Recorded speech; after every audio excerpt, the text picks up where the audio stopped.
¿Cómo es que esto de que el gobierno de la ciudad está comprando patrulleros blindados en plena pandemia? Bueno, desde el año pasado, ¿no? Apenas comenzó la pandemia, vimos que el gobierno de la ciudad de Buenos Aires empezó a equipar en forma exuberante a la policía de la ciudad de Buenos Aires. En ese momento se habían comprado cientos de miles de balas, de granadas, motocicletas, ¿no?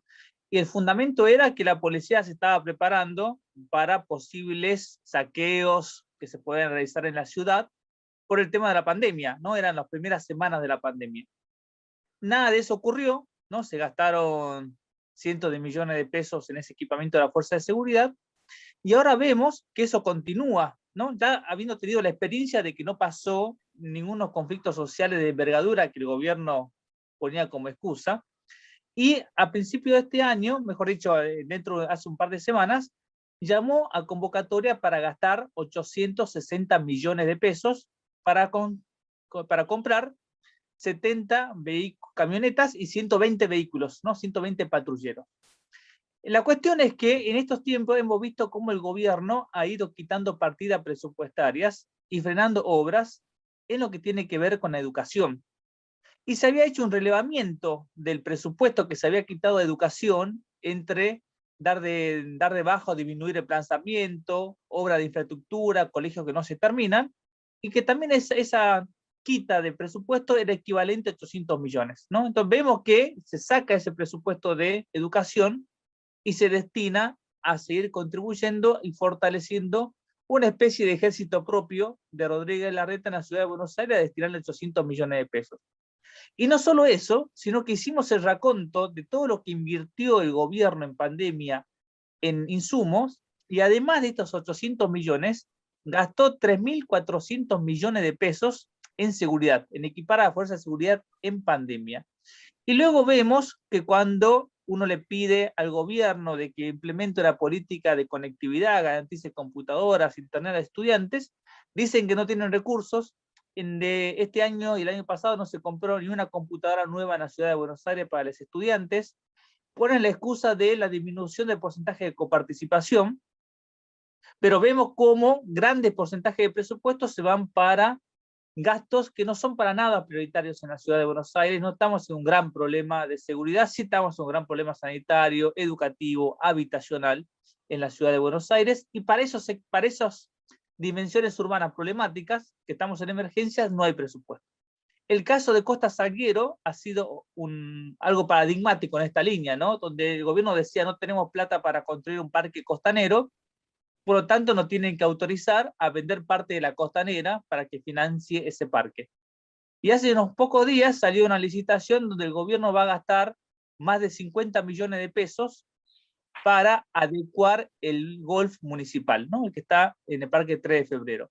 Entonces, plata hay en la ciudad de Buenos Aires, lo que hay es una distribución muy pésima de esos recursos.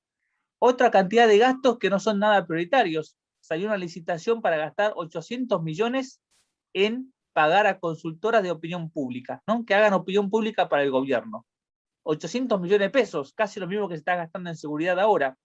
Se está gastando 1.000 millones de pesos para infraestructura de un negocio inmobiliario privado como es el Parque de la Innovación. Al resto de la ciudadanía porteña, el gobierno nos dice, ustedes se tienen que hacer cargo de construir y de acondicionar y conservar las veredas, pero a los grandes emprendimientos inmobiliarios, todos los porteños le pagamos el espacio público, le pagamos las veredas y le pagamos la infraestructura, ¿no? 1.000 millones de pesos estamos destinando para la infraestructura del Parque de la Innovación, y además también en pandemia se ha gastado 1.500 millones de pesos para construir un tiro federal en la costanera. Así que está totalmente trastocado lo que debería ser las prioridades y la atención de las problemáticas que este gobierno genera. Este gasto de seguridad no solamente grafica más visiblemente la cuestión de hacia dónde va el dinero de porteños y porteñas en forma no prioritaria, sino que también hay un trasfondo de que para este gobierno mostrar una gestión en seguridad, en vigilancia, ¿no? Porque toda la ciudad de Buenos Aires está con las cámaras, se ha gastado millonadas en el reconocimiento facial, es uno de sus ejes de campaña. Así que no solamente es que es un mal destino de recursos, sino que también nos están avisando cuáles van a ser los ejes de campaña electorales este año, ¿no? Que va a ser, no va a ser la educación, la salud, proveer soluciones habitacionales a quienes necesitan, sino que va a ser la seguridad y seguir generando ese miedo en la población. Por otro lado, como si esto fuera poco, lo que acaba de decir, hay un montón de políticas que pudo haber llevado a cabo el gobierno en la ciudad de Buenos Aires como para poder paliar la pandemia, como para poder vacunar más. Es decir, ¿qué dejó de hacer para poder contrarrestar lo que está pasando con el coronavirus en la Argentina, pero en la ciudad sobre todo? Principalmente el gobierno de la ciudad tuvo una postura reactiva frente a los conflictos que iban surgiendo de la pandemia o necesidades, y reactiva cuando ya le explotaba los problemas en la cara, ¿no? Una de esas cuestiones se tiene que ver justamente con la educación y esta discusión de la presencialidad y la virtualidad. Donde no manifestó falta de previsibilidad es para continuar con los negocios inmobiliarios.